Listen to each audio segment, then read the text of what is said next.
ESB news, सच्चाई के साथ।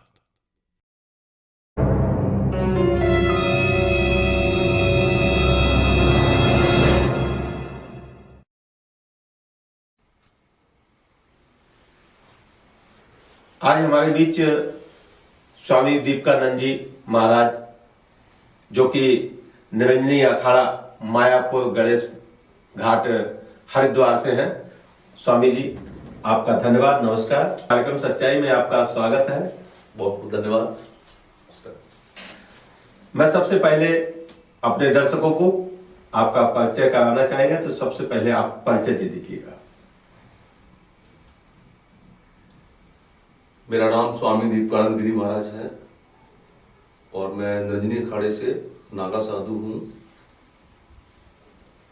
और जो कि हमारा आश्रम अखाड़ा पड़ता है गणेश घाट में, हरिद्वार में, दर्शन में हूँ।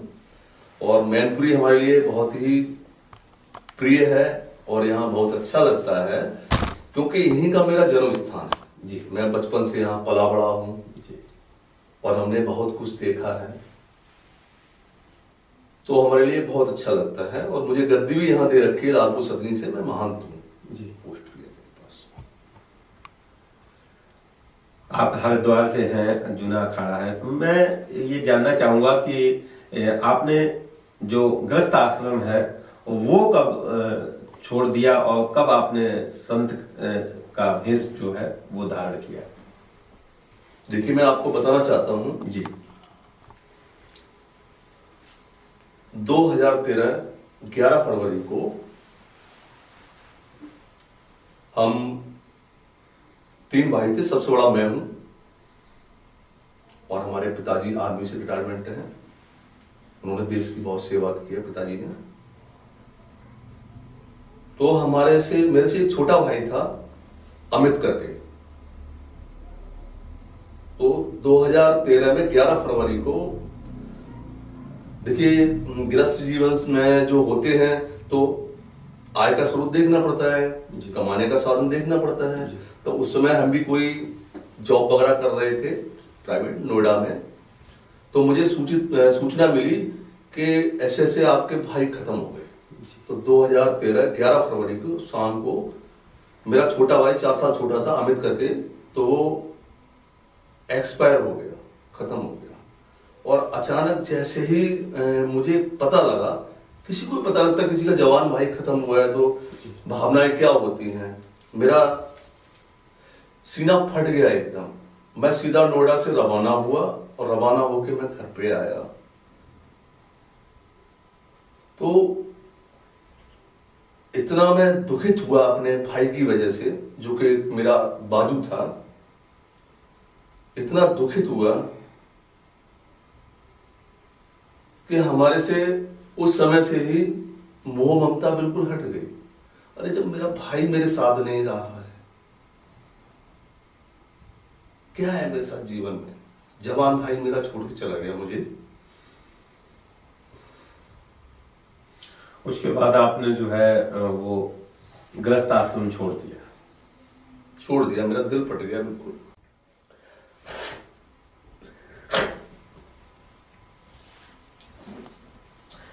आज जो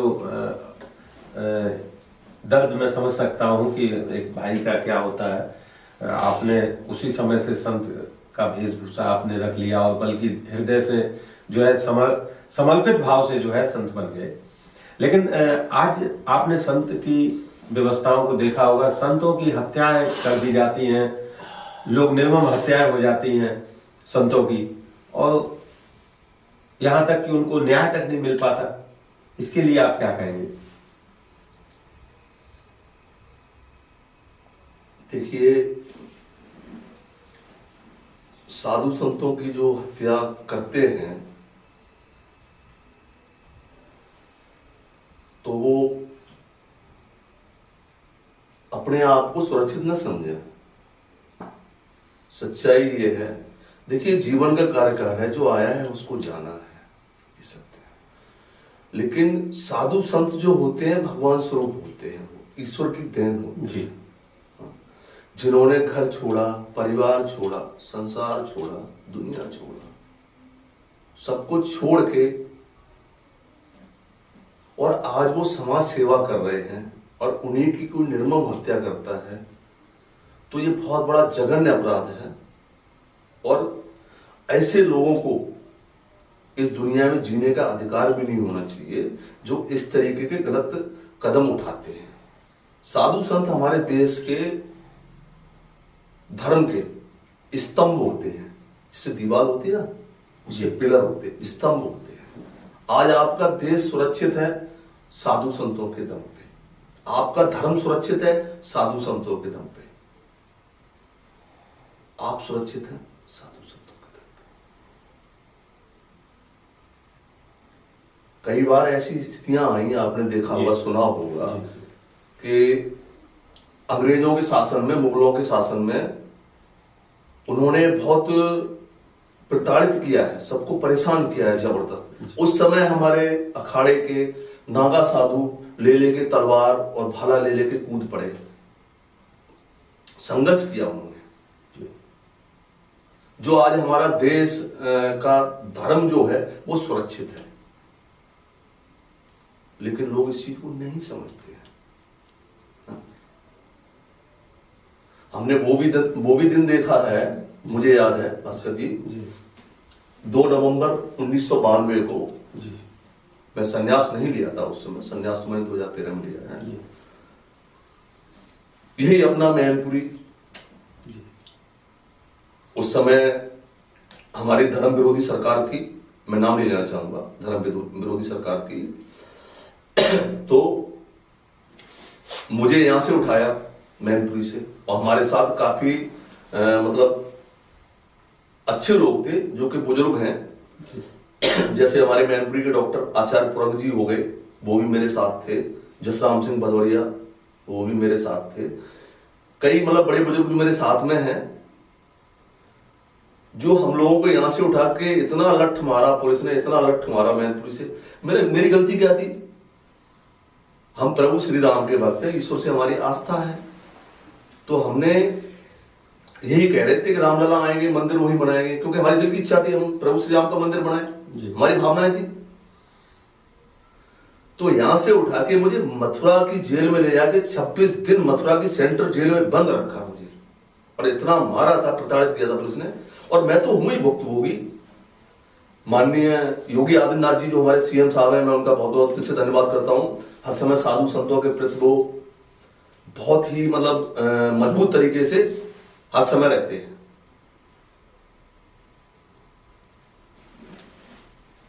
और तो हमें याद है, महाराज जी हमसे 1 साल बड़े हैं, मेरी 48 की एज हो रही, महाराज जी 49 में चल रहे हैं। हमारा 73 का जन्म, महाराज जी का 72 का जन्म है।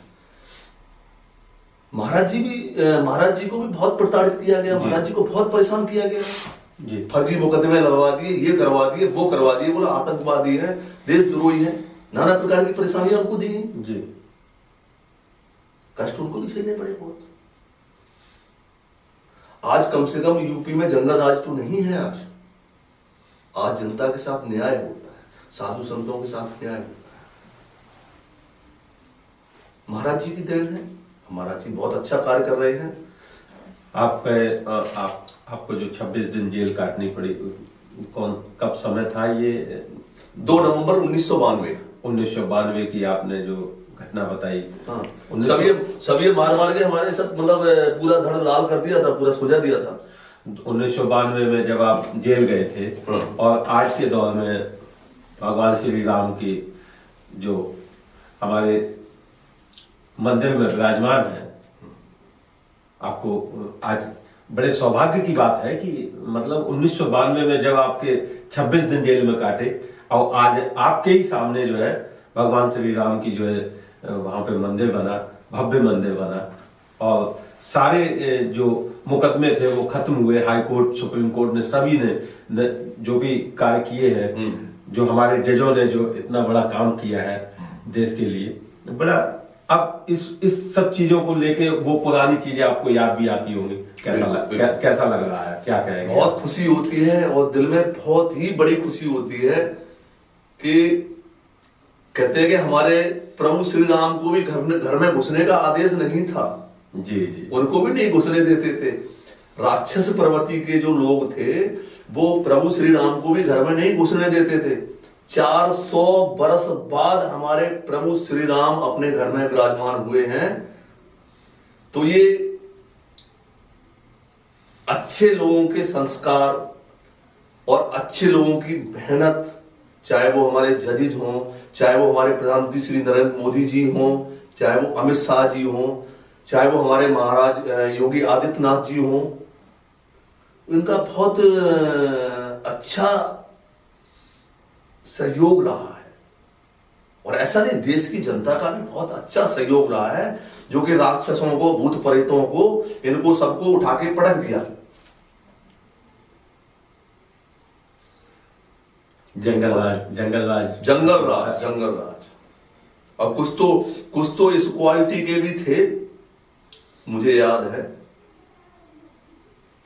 कुछ इस क्वालिटी के भी राक्षस थे जिनके धर्म कुछ और है, जाति कुछ और है, बाप कुछ और है, अपने बाप को ही बदल दिए वो तो। सबसे पहले हमारे जो हिंदुस्तान में आए थे वो 2 भाई आए थे जो बाहर से आए थे, अरब कंट्री से, है? तो उनका नाम था गयासुद्दीन गाजी। तो गयासुद्दीन गाजी, इनके भाई एक जम्मू कश्मीर में रह गए थे। अब देखिए आप इतिहास, गयासुद्दीन गाजी ने अपना नाम बदल के कर दिया पंडित गजाधर पंडित, यानी वो ब्राह्मण हो गए ना, वो ब्राह्मण हो गए यहाँ पे। क्योंकि ब्राह्मणों का सम्मान हम करते हैं, साधु संत क्या सभी करते हैं, ब्राह्मणों का सम्मान हमारे धर्म में सर्वप्रिय है जी, सभी करते हैं। वो गयासुद्दीन गाजी बन गए गजाधर पंडित। अब गजाधर पंडित के जो पुत्र हुए वो हुए मुतमुद्दीन खान, उनका नाम रख दिया मोतीलाल नेहरू, फिर वो नेहरू बन गए। देखिए इतिहास। अब मोतीलाल नेहरू के जो पुत्र हुए मुतमुद्दीन खान के, वो हुए जलालुद्दीन खान, उनका नाम रख दिया जवाहरलाल नेहरू। अब जवाहरलाल नेहरू के जो पुत्री हुई, उनका नाम रख दिया इंदिरा गांधी। अरे गांधी कहां से हो गई? तो हमने पूछा कई लोगों से गांधी कैसे हो गई है, तो उन्होंने कहा गांधी हो गए, महात्मा गांधी ने सर पे हाथ रख दिया था उनके। अरे पत्रकार बंधु, मैं आपसे जानना चाह रहा हूं, किसी पे सर पे हाथ रखने से क्या जाति धर्म बदल जाता है क्या? जो कि उनका बदल दिया, वो गांधी हो गए। अब गांधी हो गए वो, चलो पहले पंडित हुए, फिर नेहरू हुए, फिर गांधी हो गए। अब गांधी होने के बाद क्या हुआ? गांधी होने के बाद उनकी जो शादी हुई वो फिरोज खान से हुई। अब फिरोज खान का पुत्र हुआ, वो भी गांधी हो गए। समझ में नहीं आ रहा है क्या हो रहा है। फिरोज खान के पुत्र भी गांधी हो गए। लेकिन इसका प्रमाण क्या है आपके पास? क्या प्रमाण? इसका क्या प्रमाण है? जो जिस तरीके से आप नाम बता रहे हैं, तो ये इतिहास उठा के देखिए ना आप। आपके पास क्या प्रमाण है? नहीं, हमारे पास क्या प्रमाण है जी? नहीं, हमारे पास तो ये भी प्रमाण नहीं है कि मैं नागा साधु। किसी के मोहर लगी होती है। कर्म हमेशा जो है ना जी, वो देश और धर्म विरोधी नहीं होने चाहिए जी। ये चीज गलत है कि देश और धर्म विरोधी कार्य हुए हैं। आपका मानना है जो सरकारें चली हैं वो देश और धर्म के विरोध में? बिल्कुल बिल्कुल। ये मैंने देखे हैं जितने ये थे ना, कहते हैं सांप छछूंदर नेवले, ये सारे सब एक हो गए, सब एक हो गए। ये कोई कह रहा था कि धारा 370 हटेगी तो बिजली का करंट जैसा खंभा फैल जाएगा, पूरा सब मर जाएंगे, एक भी हिंदू ना बचेंगे जम्मू कश्मीर में। 370 हट गई प्यार से। 3 तलाक के मुद्दा आया, उसमें बोल दिया कि ऐसा होगा तो इसमें भी ऐसा हो जाएगा, बम फट जाएगा भारत में पूरे। कई बम फटा है। राम मंदिर हम बिल्कुल नहीं बनने देंगे, रोक लिया राम मंदिर बनने से किसी ने? नहीं रोक पाया। वही हमारे महाराज जी का हमने देखा था एक चैनल पे डिबेट, हमारे गुरु भाई योगी आदित्यनाथ जी महाराज जी का मैंने देखा था चैनल पे डिबेट। तो महाराज जी कह रहे थे कौन मौलाना है जो हैदराबाद से बोल रहा है, मैं ये कर दूंगा, मैं वो कर दूंगा, 370 नहीं हटने दूंगा, ये नहीं होने दूंगा। अरे हमने पहले ही कहा था, महाराज जी की डिबेट थी, महाराज जी ने कहा था, हमने पहले ही कहा था इनसे मच्छर भी मरने वाला नहीं है, कुछ नहीं होगा। वो सच्चाई है। बंदर मुर्गी देते हैं, कुछ नहीं होने वाला इनसे।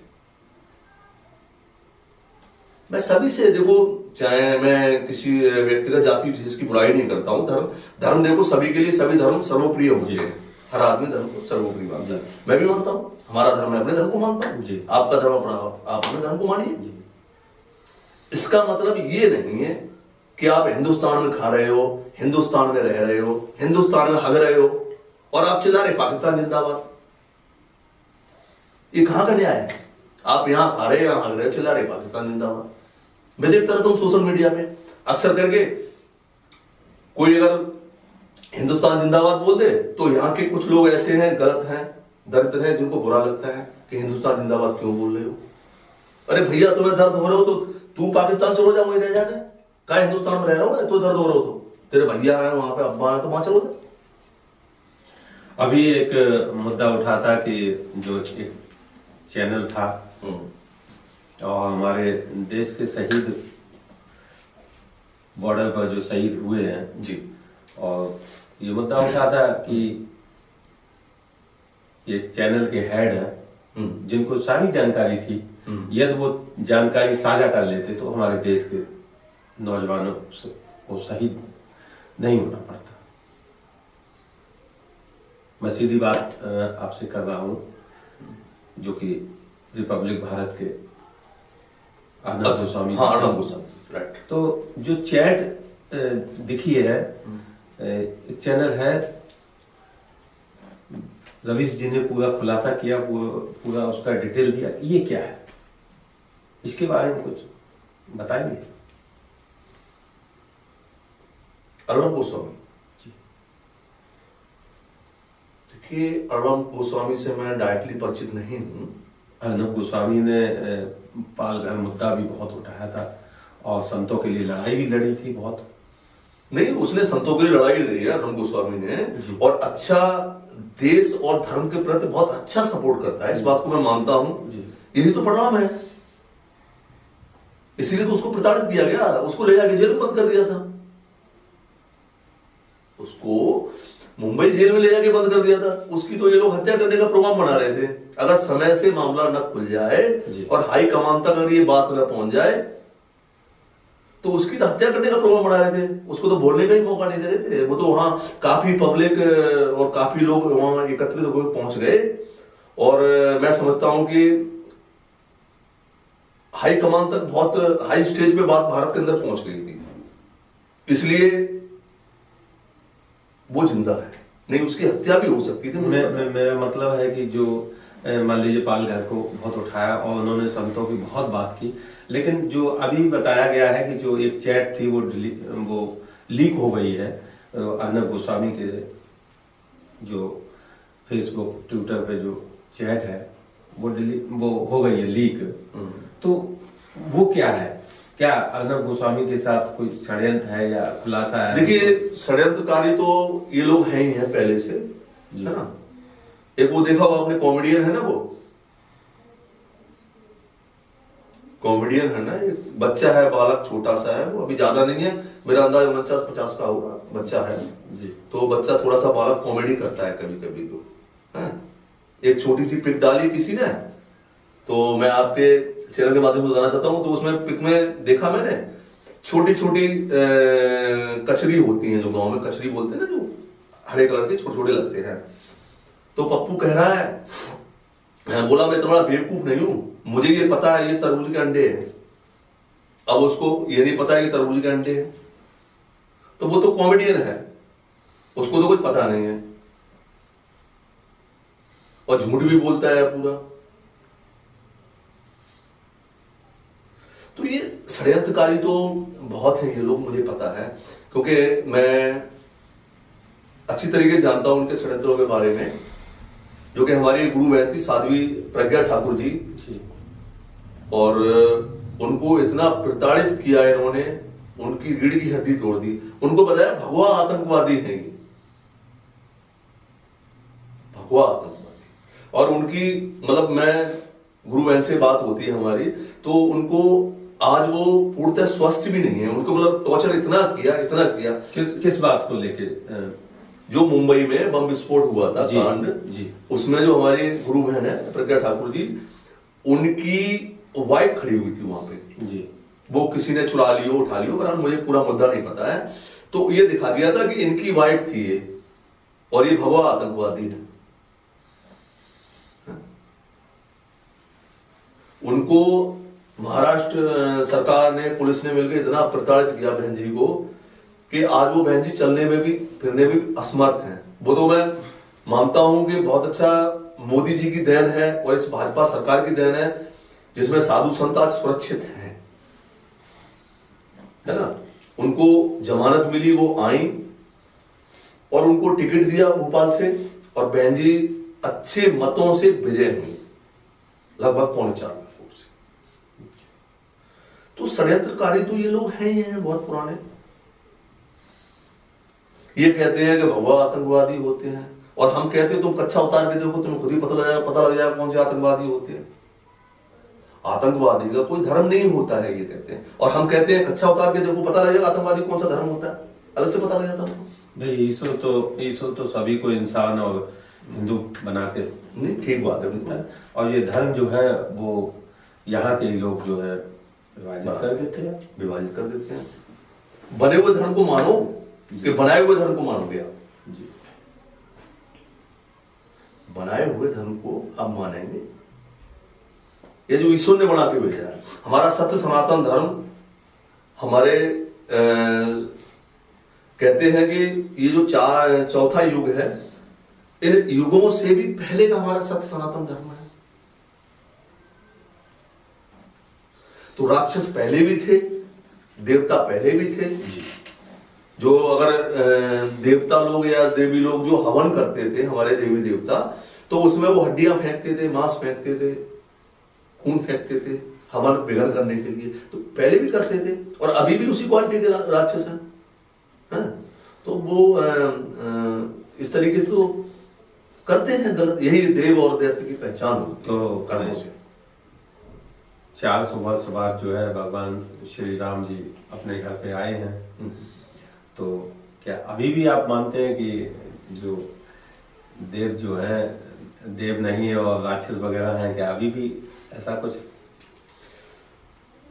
राक्षस तो सदियों से चले आ रहे हैं, और राक्षस तो होते थे। लेकिन जो आप जो मुस्कुरा के बात करते मुझे बड़ी अच्छी लगती है आपकी बात। लेकिन जो आप जो मुस्कुरा के डिबेट करते मुझे बहुत अच्छी लगती है। लेकिन जो आपकी सरकार है मैं वो कह रहा हूँ कि क्या अभी भी सफाया नहीं हुआ राक्षसों का?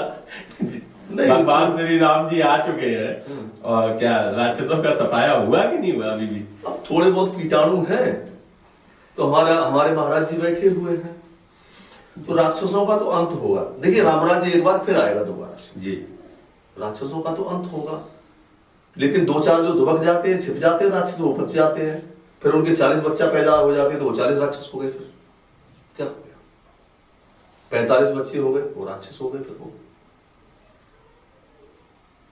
मैं व्यक्तिगत किसी की बुराई नहीं करता हूं, लेकिन हो जाते हैं इस तरीके से। बहुत अच्छी बात है। मैं ये जानना चाहता हूँ कि जिस तरीके से संत हैं आप, बहुत अच्छे संत हैं, लेकिन आज कुछ ऐसे भी संत हैं जो संत के नाम पर जो है कलंकित कर रहे हैं।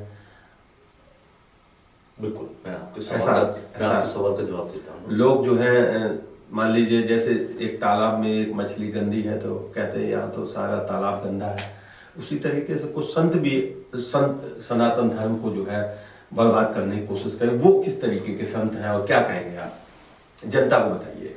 देखिए, संत न कभी गलत थे, न कभी गलत हैं, न गलत कभी होंगे, ये हमारा मानना है जो संत है। लेकिन क्या है, जिन्होंने अपने पिताजी का टाइटल चेंज कर दिया, पिताश्री को हटा दिया आपने, और पिताश्री को हटा के हमारे धर्म में बोले आप पिताजी हैं, आप हो गए हमारे हैं। तो हमारे साथ सनातन धर्म को उन्होंने बदनाम करने की साजिशें की हैं अक्सर करके। आप कोई भी उठा लीजिए, इतिहास आप उठा लीजिए, किसी का नाम आसूमल खान है, वो बन गए आसाराम बापू, बताइए आप। तो ये हमारे सनातन धर्म को बदनाम करने की साजिश नहीं है, एक होता ठग रामपाल, गाय का मांस खाने वाला, वो दूध से नहाता था, वो भी संत बन गया। तो हमारे जनता के देश की क्या है कि थोड़ी गुमराह हो जाती है, तो उनके मन में ये वहम हो गया, देख लो अरे ये साधु संत है, ये गलत कर रहे हैं। सत्य सनातन धर्म का जो साधु संत होगा वो कभी गलत कर ही नहीं सकता है, धर्म के प्रति गलत नहीं कर सकता है, देश के प्रति गद्दारी नहीं कर सकता है, साधु संत के प्रति गलत नहीं कर सकता है। जो गैर धर्म के आ जाते हैं तो वो हमारे साधु संतों को बदनाम करने के लिए ये साजिशें रचते हैं, जो कि उनकी साजिशें कदापि कामयाब नहीं हो सकती हैं और ना ही हम होने देंगे, कतई नहीं होने देंगे, मुझे स्वीकार्य नहीं है। जो गलत है वो गलत है, और गलत का परिणाम देख लीजिए। अगर आसाराम बापू जिसको कहते हैं सब लोग, अगर उसमें शक्ति है, सिद्धि है, तो जेल तोड़ के निकल जाए ना, सिद्धि है ना, जेल तोड़ के निकल जाए। गुरमीत राम रहीम इंशाअल्लाह जी, है उन्होंने तो मतलब अल्लाह को भी लूटो, राम को भी लूटो, रहीम को भी लूटो, और राम रहीम हो गए, नाम रख दिया उन्होंने, हैं? उन्होंने तो फिल्म भी एक कोई बनाई थी शायद। ठीक है ना, उनकी पंचकुला हरियाणा में फिल्म बन तो रही है आराम से, बढ़िया सी फिल्म बन रही है। ये देखिए, ये जो है अपने यहाँ का सिस्टम है, ये बहुत अच्छा सुधार हुआ है। और हमारे उत्तर प्रदेश की जो आज की स्थितियां हैं, मैं उनको देख के बड़ा प्रसन्न हूँ। महाराज जी को देखता हूँ, मुझे बड़ी खुशी होती है। महाराज जी का सही हिसाब किताब है। गुंडे बदमाश जितने हैं, या तो प्रदेश छोड़ जाओ, तो प्रदेश नहीं छोड़ोगे तो दुनिया छोड़ जाओ, एक रास्ता हो है, तो जेल में डाल देंगे। अगर जेल भी स्वीकार्य नहीं है तो फिर चलो परलोक सीधे। असामाजिक तत्व क्या करते हैं, दंगे किए, आंदोलन किए, उल्टा सीधा सारी कार्रवाई किए, और करने के बाद जनता को भड़काते हैं। अच्छा, आप संत हैं, मैं एक बात आप ही से पूछना चाहता हूं कि संत से ज्यादा जो है समाज की व्यवस्था को कोई नहीं जान सकता, मेरे अपना सोच है। संत अच्छे में भी बैठता है, बुरे में भी बैठता है। तो पिछली जो सरकारें चली हैं, मैं सरकार से संबंधित बात कर रहा हूं, पिछली जो सरकारें चली हैं उसमें लूट हत्याएं बलात्कार ज्यादा हुई है, या फिर इस सरकार में लूट हत्याएं या बलात्कार एनकाउंटर जैसे जगन्ना अपराध ज्यादा हुए हैं? आपने बहुत अहम बात की है जी, और मैं इसका जवाब भी दूंगा आपको जी। देखिए, हमें सरकार से नहीं, कोई हम किसी सरकार से ना विधायक है ना सांसद है जी। हमारे लिए सर्वप्रिय होता है वो सबसे पहले हमारा देश होता है, और उसके बाद हमारा आता है धर्म। मैं सत्य सनातन धर्म से नागा साधु हूं, मुझे अपने धर्म से प्रेम है और धर्म के प्रति मैं जागरूक था, हूं और रहूंगा। और उसके बाद साधु संत है, साधु संत की तरफ जो आंख उठाएगा, मैं तो सच कहता हूं, वो आंख देखने लायक नहीं रह जाएगी किसी की तरफ, मैं उसको देखने लायक ही नहीं छोड़ूंगा। तो आपने बिल्कुल अहम सवाल किया है। जो पिछली सरकारें रही हैं, या जिस तरीके से आप लूट हत्या बलात्कार और उसकी चीजों की बात कर रहे हैं, तो अभी बहुत अच्छी स्थितियां हैं। आज हमारी बहन बेटियां हैं या बच्चे हैं, आज रात में भी घूमते हैं या घूम सकते हैं जी, तो उन सुरक्षित हैं, कोई प्रॉब्लम नहीं है। एक फोन करेंगे, आपकी इतनी बढ़िया व्यवस्थाएं कर दी है कि पुलिस प्रशासन आपको तुरंत सुनता है, कहीं पे भी इतने नंबर कर दिए हैं कि फोन करें तुरंत आपको ये पता लगेगा कहाँ पे है आप, हमारी बहन बेटी कहाँ पे है, परिवार कहाँ पे है, तो उनको तुरंत पुलिस मदद करती है। दूसरा आपने सवाल किया था एनकाउंटर वाला, तो वो बिल्कुल सही बात है, जो गलत करेगा वो तो जाएगा ही। ये गुंडों को पालने वाली थोड़ी सरकार है। ये सरकार जो है महाराज जी की, महाराज जी को साधु संत है, मानते हैं, मैं उनका दिल से धन्यवाद करता हूं। तो ये गुंडों को पालने वाली थोड़ी सरकार है कि लाओ गुंडों को और गुंडों से मीटिंग करो, है? तो वो सिस्टम नहीं है यहाँ तो गलत किए तो जाओगे। महाराज जी ने पहले ही कह दिया था गुंडों के लिए कोई जगह ही नहीं यूपी में, या तो यूपी छोड़ जाओ, नहीं छोड़ना है तो फिर हमें छोड़वाना आता है।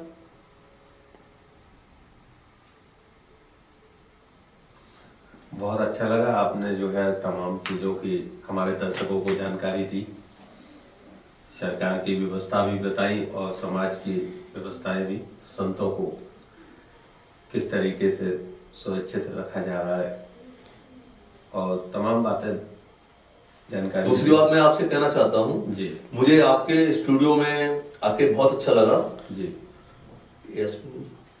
जो एएसपी न्यूज चैनल है इनका, और मैं प्रभु से ये ईश्वर से कामना करता हूं जी कि आपका चैनल बहुत तरक्की करे और आपके जो चैनल के जो कर्मचारी गण हैं सभी को हमारी तरफ से बहुत बहुत दिल से आशीर्वाद, शुभकामनाएं, बहुत तरक्की करे, ताकि अगली बार जब हम आए आपके स्टूडियो में तो आपका नाम कम से कम भारत के अंदर तो हो ही, पूरे भारत में पहचान आपकी अलग है। ये थे हमारे स्वामी दीपकानंद जी, जिन्होंने तमाम जानकारियां दी और अपनी बात को रखा हमारे स्टूडियो में, कार्यक्रम सच्चाई में अपना समय दिया और पूरी सच्चाई के साथ बात रखी। बहुत बहुत धन्यवाद, नमस्कार।